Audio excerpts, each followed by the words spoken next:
Reginald here. I thought it might be worth my time to give Fatshark a little feedback on their latest community link and the release we got today on Skulls. Now, I'm going to be shooting from the hip a little because I don't want to spend a ton of time editing. Initially, when I saw the Skulls, I was actually fairly positive. I had expected pretty low results for this patch, and so to hear that we were going to get 2 maps instead of 1, alongside the Chaos Spawn, which I fully expected well in advance, was pretty exciting, actually, in my opinion. We've needed new maps for a while. The content's getting pretty stale. Not that the patch won't include some updates to some weapons and maybe make them better, and that could certainly add some flavor to this slowly decaying mess that we call Darktide. Now, I want to say that I'm going to sound a little negative here, but I do really like Darktide as a game. I think it's a really fun game at the core level. But there's a lot of frustrating subcomponents to the game that are causing some headache, so it would be good if those got addressed. Okay, so I don't want to dive too deep before we at least contextualize what I'm talking about. So the Chaos Spawn, fine, you know what that is if you've played Vermintide. If you don't, go watch the video, no big deal. There's 2 maps, and when I initially heard this patch around lunch or so, I heard that there was going to be, 1 map on day 1, there'd be another one of what sounded like shortly following as a consequence of some sort of community event. So let's just go listen to that. Now let's have a look at Content Drop, Rejects Unite, which will release during Skulls. 2 new missions will be added to the game. The first one, Archive on Sycorax. We see your team dispatched to wipe out sensitive data from the archives. Ascension Riser 31 will be part of our first community event. Players will have to unite to go through 3 challenges, each granting rewards. The final reward will be Ascension Riser 31.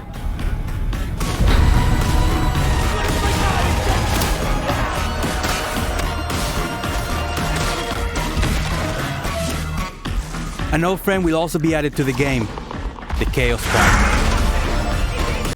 Alright, so the Chaos Spawn, cool. It's great that it's in the game finally. It was at the title screen trailer, so I'm glad it made it in. It'll add a little variety to the gameplay, and that's fine. The new map at Archive on Sycorax, we've already been there, so I can't imagine we're going to get a ton of new spaces, but it'll at least be a little different. There'll be some new context for our combat, and that's good enough since you're going to be running these things like a million times anyway. Having that is fine. The problem starts to set in when you look at that second map. Now, I was excited at first because 2 maps, that's a lot better than I anticipated. But we don't get it right away, do we? We get it after some community event. And depending on what that event is, that could be fine. Maybe it's a couple of days out from when it gets released and we have this new map, we can all play, or maybe it's part of the event and then we get it permanently in the rotation afterwards. Who knows? So, a little bit later, we got to see what was in the actual comms release and know what it's going to take to get to that map. Let's take a look. Okay, so, the community event, there's going to be some little perks and benefits. We're going to, get it after some number of missions are defeated, and it's going to be, 5 times bonus off of completing damnation missions, which is mostly what I run, almost to the exclusion of everything else. All right, fair enough. But wait, is that 1.4 million missions? Why, yes. Yes, that is 1.4 million missions.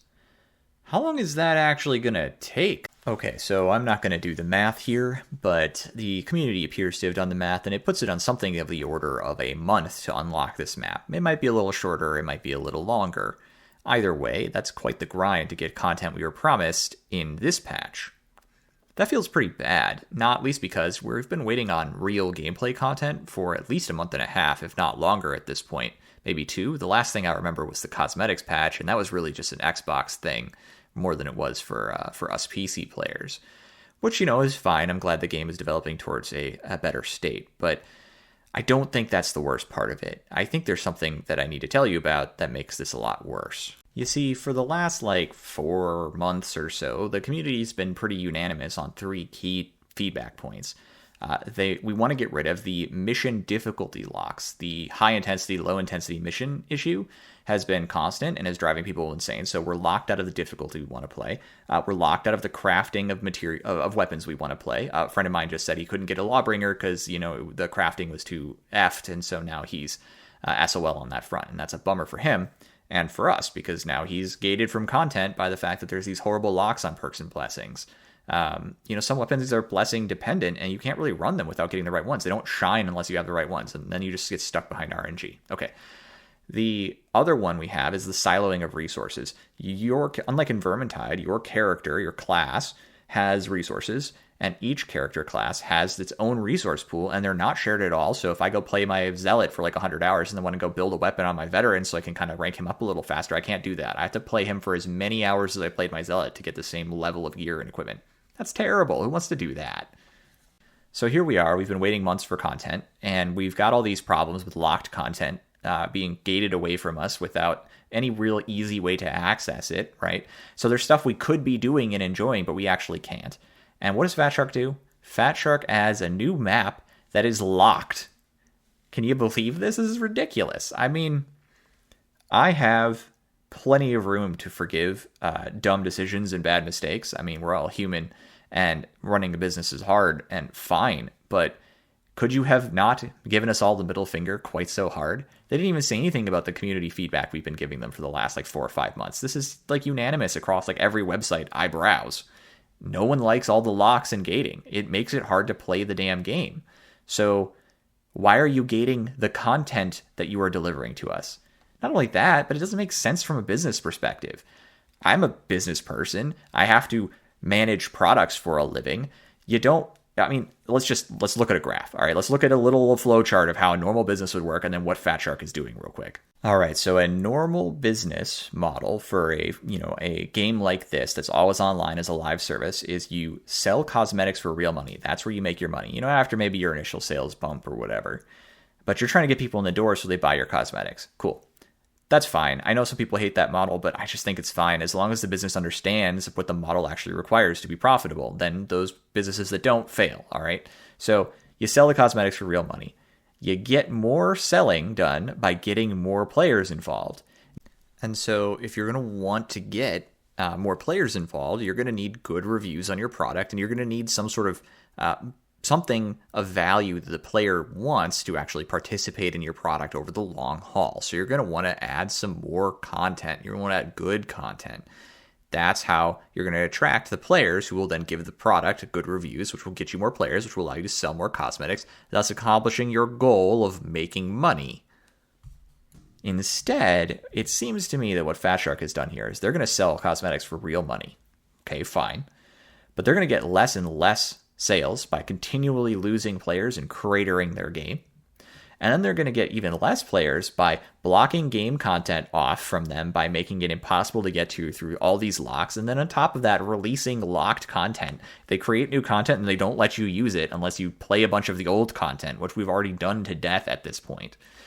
And hence we've limited all the options and artificially reduced the available content and thus made the game boring. So now if you keep repeating that process, well, your players are going to leave and they're going to not be invested and they don't think your game is going to stick around. So they're definitely not going to buy cosmetics, because if the game's going to be gone in 6 months because no one's playing it and no one's buying anything, I'm not going to buy a cosmetic because why would I? Because my cosmetic will be gone. And then what do? Well, maybe you file for bankruptcy. All right, so I promised to provide some advice, and I did say I was a business person. I mean, I actually do this for a living, so I have some legs to stand on here when it comes to providing this advice. Say you're sorry.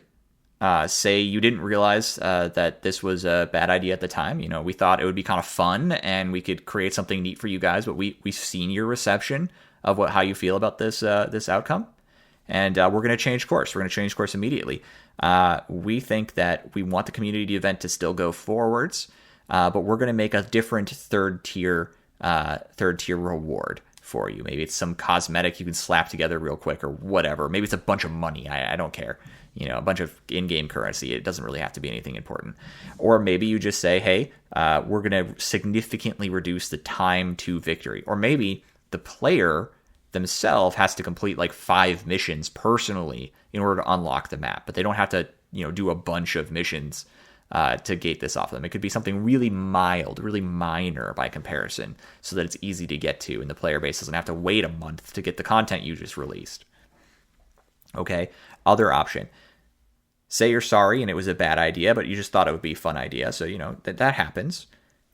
Release the patch immediately with both maps in it. Just say, here you go. Here's both maps. Have fun, nerds.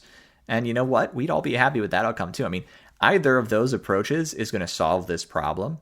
Sticking to your guns here is not going to solve this problem. You've just insulted everyone by adding more locks while ignoring everyone's complaint about locks. No one's going to be happy with this, so change course now. And, if you do that, if you admit your mistake and just come out and say, you know what, we've rethought our position here, we recognize we've screwed up, people will accept that. People are fairly forgiving, and they have a lot of reasons to be forgiving. You've developed something here that's really excellent at its core, and all you have to do is remove the friction points that are ruining its chances at success on the marketplace, and you will be golden. So stop screwing yourselves. It's just that simple. Right, so I had a fair bit to say on this point. I tried to keep it brief. I was going to try and make it a little funnier, but I remembered some way through the recording process that I'm not that funny. I'm more of a data scientist and product analyst kind of guy, and that's what I do for a living, so I thought I'd focus in on what I'm actually good at and maybe just analyze some stuff and talk in depth about what could be done to fix things up a little bit.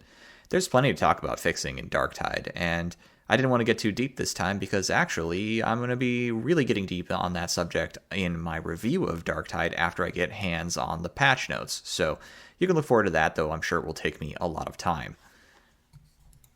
With that, I'll leave you with a final thought, which is that I really hope Darktide succeeds. I think it's pretty close to one of the greatest horde shooters and just basic computer games ever made.